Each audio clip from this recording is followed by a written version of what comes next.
The sweltering July heat in Georgia hit Brody Harlow like a physical blow as he stepped off the military transport at Fort Benning.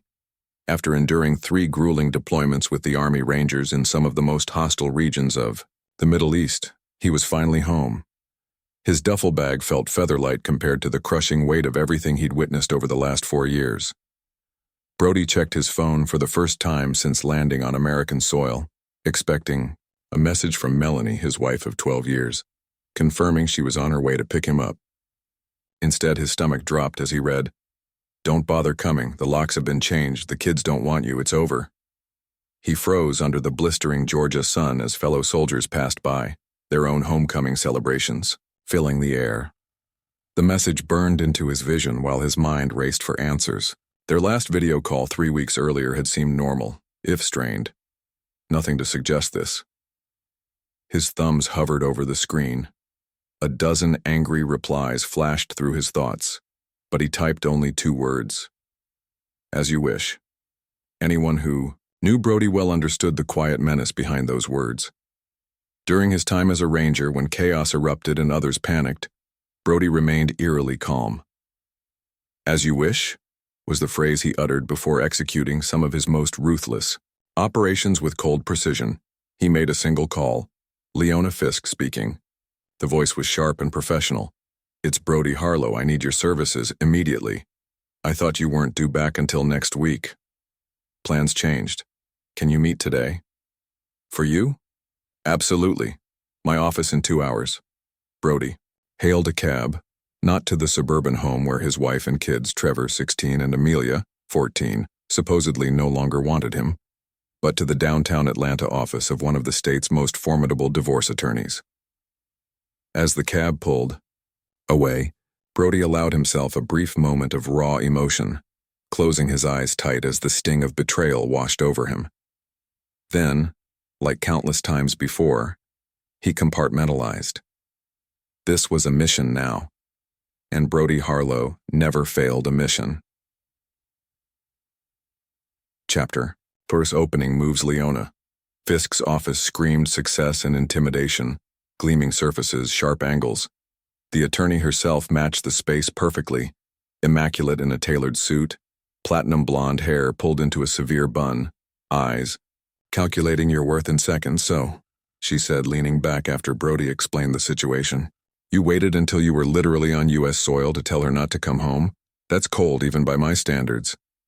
"I need to know exactly what I'm up against," Brody replied, "and then I need options." Leona smiled, all predator. "What did you mean when you texted her as you wish?" "It means I'm honoring her wish to end the marriage, Ma, but on my terms." "Good. The weak try to salvage what's broken. You're not here to get her back." "No," Brody said firmly. "I'm here to win." For the next hour, they laid out the first phase of what Leona called the nuclear option. By the time Brody left, he'd signed paperwork initiating a series of financial and legal moves, all set to unfold precisely at 9 a.m. the following morning. After booking a hotel room, Brody made a second call to Wyatt Dennis, his oldest friend and fellow ex-soldier. "We need surveillance on my house," Brody said, briefing Wyatt. "Suspect." "Someone else? I need confirmation. Details. I'm on it." By nightfall, Brody's phone buzzed relentlessly, Melanie calling and texting frantically. He let it go to voicemail. At 10:37 p.m., Wyatt sent a series of photos: a midnight blue Audi parked in Brody's driveway, a tall man with impeccably styled hair stepping out, Melanie greeting him warmly. The final shot showed them embracing, not a casual greeting but the intimacy of a well-established relationship. "His name's Preston Hayes," Wyatt messaged. "Real estate developer. Been to your house 6 times in 2 weeks. The kids seem to know him." Brody set the phone down carefully. The pieces were clicking into place. That night, for the first time in a long while, Brody slept deeply, the calm sleep of a man with a clear purpose. At 9:17 a.m. the next day, his phone exploded again. But this time it wasn't Melanie. It was her lawyer, Rutherford, his voice rising in a furious rant. "You have no legal right to do that with her trust fund. 19 missed calls and you pull this? This is extortion. Brody ended the call, turned to the window, and allowed himself a small, cold smile. Phase 1, complete. How far do you want me to dig? All the way. While Harris dug into his investigation, Brody moved forward with the next stage of his plan. He reached out to Trevor's lacrosse coach, setting up a chance encounter with his son right after practice. When Trevor stepped out of the field house, he froze at the sight of his father. "Dad." The boy's voice trembled. "Mom said you wouldn't be coming back." "I'm here now, son," Brody replied calmly. Trevor's expression flickered through disbelief, confusion, and anger. "Where have you been? It's been 4 days since your flight landed. I needed time to sort things out. Your mom made it clear I wasn't welcome at home." Trevor looked away, voice low. "She said you abandoned us, that you picked the Rangers over your own family. Is that why you avoided us?" "I never said that," Brody responded quietly. Trevor snapped his head up. "She told us you wanted a clean break. No messy goodbyes." Brody kept his face neutral despite the surge of bitterness rising inside. "So, are you and Mom getting divorced?" "It looks that way." Trevor kicked at the dirt, muttering. "Partly because of Preston. I hate that guy. He acts like he's doing us all a favor. Amelia buys it, but I don't." They talked for 30 minutes, Brody careful not to badmouth Melanie while gently dismantling the falsehoods Trevor had been fed. When Melanie's SUV pulled into the parking lot, Brody stood. "I have to go," he said. "But whatever happens, between your mother and me, I'm still your dad. That won't change." As Brody walked away, Trevor called after him. "Dad, are you really going to let him take everything?" Brody's face went unreadable. "No, son. Not a chance." Later that evening, Harris Bentley presented his initial report. "Preston Hayes looks solid on paper," he began. "Successful developer, clean background, respected locally. But there are oddities. 3 ex-partners sold their shares for pennies on the dollar. A building inspector switched careers after approving one of his controversial projects. Most worrying, he targets wealthy married women as investors, often when their husbands are away." Brody leaned forward. "Explain." "He befriends men who are frequently absent, military deployments, international business, politics. Then he becomes close to their wives, acts as friend, confidant, and business advisor. Eventually, the husbands disappear, often through divorce. Hayes stays, gaining access to their wealth, and he's got ties to Costa Rica." Harris's face darkened. "That's where it gets dicey. He owns property there, but the area is notorious for letting people vanish from financial or legal troubles. He plans to isolate her," Brody said grimly. "Cut her off from family, friends, legal protections." "Likely so. The timeline is tight. The property transfer is already in motion, closing in 3 weeks." Brody nodded. "That's why she pushed for a quick divorce. They're liquidating assets fast, prepping for disappearance." "There's one more thing," Harris added. "The envelope you took from your safe. What was inside?" "Insurance," Brody replied. "Something I figured I might need someday." Inside was a notarized agreement Brody had signed with Melanie's father before he passed. In exchange for Brody accepting a prenuptial agreement limiting claims on the family fortune, Melanie's dad set up a separate trust to protect Brody's military earnings in case of divorce. The document hadn't been filed with the main trust but now became critical leverage. Combined with Harris's findings, Brody had the ammunition for his next move. He called Leona.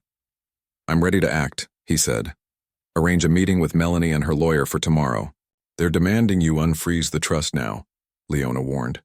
"Tell them I'm willing to negotiate. Conference room, my office, 2 p.m. And if they resist, they won't win." Brody was confident.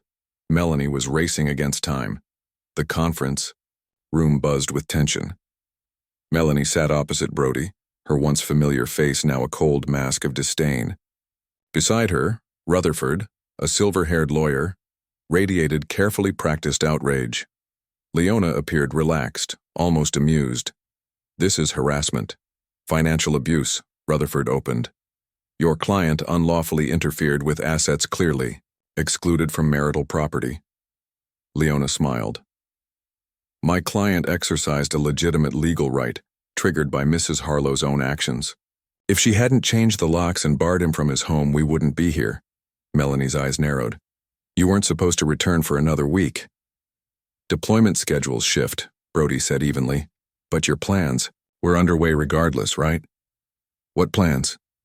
Rutherford asked, stepping in. Brody slid over a folder. Inside, property deeds for Costa Rica, school applications for the kids, airline tickets. Color drained from Melanie's face as she leafed through them. How did you get these? You're planning to take my children out of the country without my consent. That's parental kidnapping, Brody said firmly. Melanie snapped. It's a vacation home, and you've been absent most of their lives. Serving my country, not absent by choice, Brody corrected. You had choices. Melanie's composure cracked. Every re-enlistment was a choice. You picked the Rangers over us every single time, and you chose Preston Hayes long before my last deployment.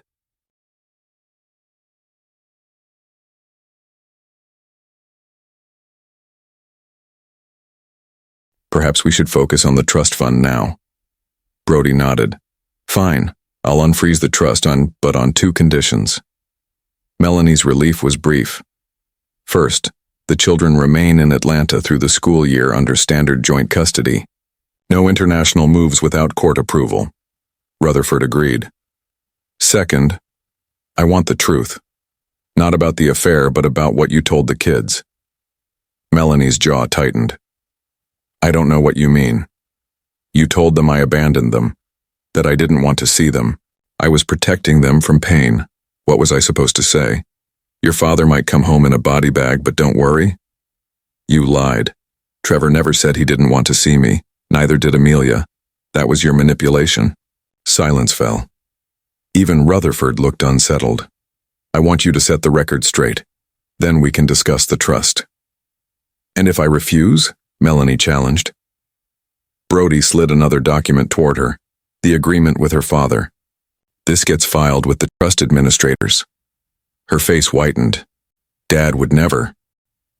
He respected service and sacrifice, Brody said, but he also knew you inherited his ruthless streak. This was his insurance. After 30 seconds, Melanie nodded sharply. Fine, I'll tell them the truth. But this doesn't change anything. I'm still divorcing you.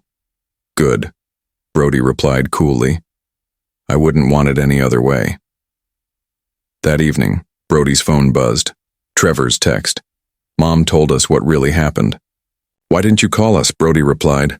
I needed to be sure I could be part of your lives before making promises. Another message. Are you back for good now? Yes. No more deployments. A pause. Then, Amelia's mad at Mom. She's crying in her room. Brody's chest tightened. Tell her I'll see them this weekend. My place. You have a place, I will by Saturday. Things were moving faster than Brody expected. He needed a stable home quickly, but first he had to neutralize Preston Hayes. Harris's deeper investigation revealed troubling patterns. Hayes used shell companies to buy properties, inflated their value with cosmetic fixes and manipulated appraisals, then sold to investment groups including his romantic partners or their family. Trusts. It's not exactly illegal if everyone knows what they're investing in, Harris explained, but Hayes hides key details. 3 previous partners lost millions before they realized what happened, Harris added. Melanie already invested $1, $2 to $2 million from her trust into his latest Costa Rica project. The property is real, but the permits, infrastructure, and projected returns are all smoke and mirrors. Brody digested the news, so his goal is to get her and her money out of the U.S., where financial regulations don't apply. Exactly. And isolated, she'd be at his mercy. Brody's anger flickered with a strange concern. Despite everything, Melanie was still the mother of his children. Perhaps she too was being played. I need airtight evidence for court, Brody decided, and I need to act fast. What's the plan? Harris asked. To give Hayes exactly what he thinks he wants.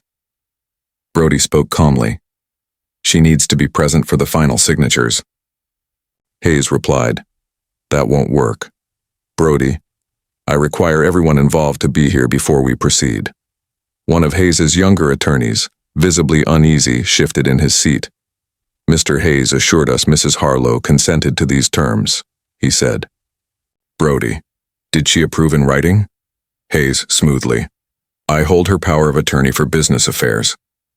"Brody, this isn't a business deal. It's a divorce settlement involving my children. Either Melanie attends or we reschedule for when she can." Hayes's jaw clenched for a moment, but he forced a polite smile. "Of course, I'll call her now." As Hayes stepped away to make the call, the conference room door opened once more. Leona entered, followed by a serious-looking man in a plain suit.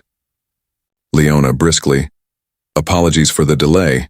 Agent Donovan was stuck in traffic." Hayes snapped back from his phone just as the man introduced himself.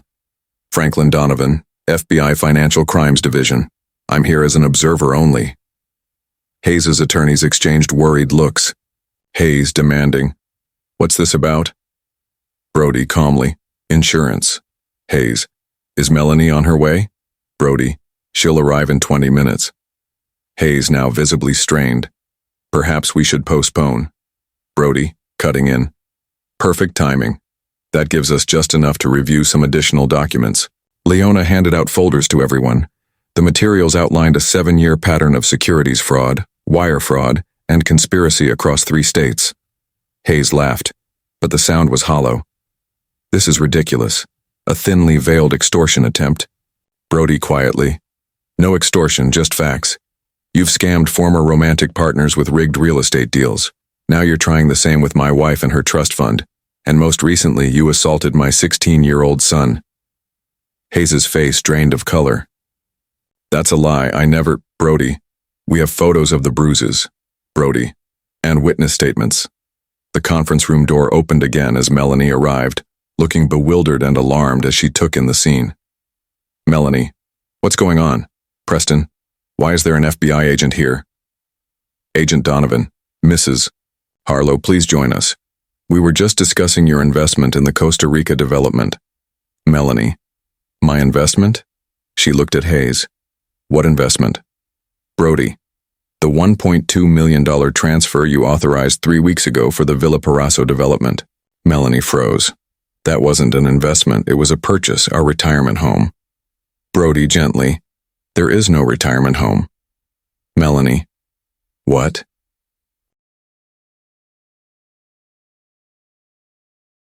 Brody, "The development exists only on paper. The property you thought you bought is undeveloped land worth less than $100,000. Melanie, "That's impossible. Preston showed me plans, photos, renderings." Leona slid more documents toward Melanie. "Here are the actual property records, permits, or the lack of them, and bank transfers showing where your money really went." Melanie sank into a chair, staring at the evidence. "Preston, tell me this isn't true." Hayes's confident mask shattered completely. "Melanie, this is a misunderstanding. The development is just getting started." Agent Donovan, "That development doesn't exist. We've been investigating Mr. Hayes for 18 months. Your husband's evidence just sped things up." Melanie's head snapped toward Brody. "You knew about this?" Brody, "I suspected something was wrong when I saw the Costa Rica plans. The investigation confirmed it." Melanie, angry, "So this was a setup? You tricked us both?" Brody, "No, just you." Melanie, "You're a victim of his fraud, just like his previous partners." Hayes's attorneys began gathering their things, mumbling about consulting their firms. Melanie, barely audible, "And Trevor? What did you mean by assault?" Brody slid a photo across the table, Trevor's arm marked by clear finger bruises from Thursday night when Trevor refused Hayes entry to his room. Melanie stared at the photo, then at Hayes, horror dawning. "You hurt my son." Hayes, "He was being disrespectful. I barely touched him." The slap echoed through the room as Melanie's palm connected with Hayes's face. "You lying bastard. You promised me you'd never do that." Agent Donovan, "Mrs. Harlow, I suggest we continue this at our office. We'll need formal statements from you and your son." What followed was a blur. 2 additional FBI agents escorted Hayes out, who was visibly defeated. Melanie, shell-shocked, agreed to cooperate fully.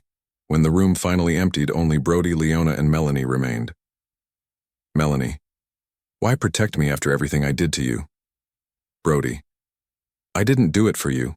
I did it for Trevor and Amelia. They've suffered enough." Melanie nodded slowly, tears welling. "What happens now?" Brody, standing: "You tell the kids everything. Then we plan the next steps." As he left, Leona followed and called after him. "Did you ever love me? Or was I just a pawn in your plan?" Brody paused in the doorway. "I loved you enough to let you go when I thought that's what you wanted. And I loved you enough to stop you when I realized you were being manipulated. But not enough to forgive." Melanie quietly: "No forgiveness, Brody?" "Not for that." 3 weeks later, the legal landscape had changed completely. Preston Hayes faced multiple federal charges for fraud and financial crimes. His assets were frozen, his reputation destroyed. The FBI investigation expanded to include 6 more victims across 3 states. Melanie had moved out into a modest apartment. The grand family home sat empty as legal battles dragged on. The trust fund was mostly recovered through swift legal action. The Costa Rica scheme collapsed entirely. Brody had purchased a comfortable 4-bedroom house 15 minutes from the Udar children's school. He accepted a security consultant role at a major corporation, providing stability while leveraging his military skills. The custody arrangement settled amicably. The kids split time equally between parents, alternating holidays.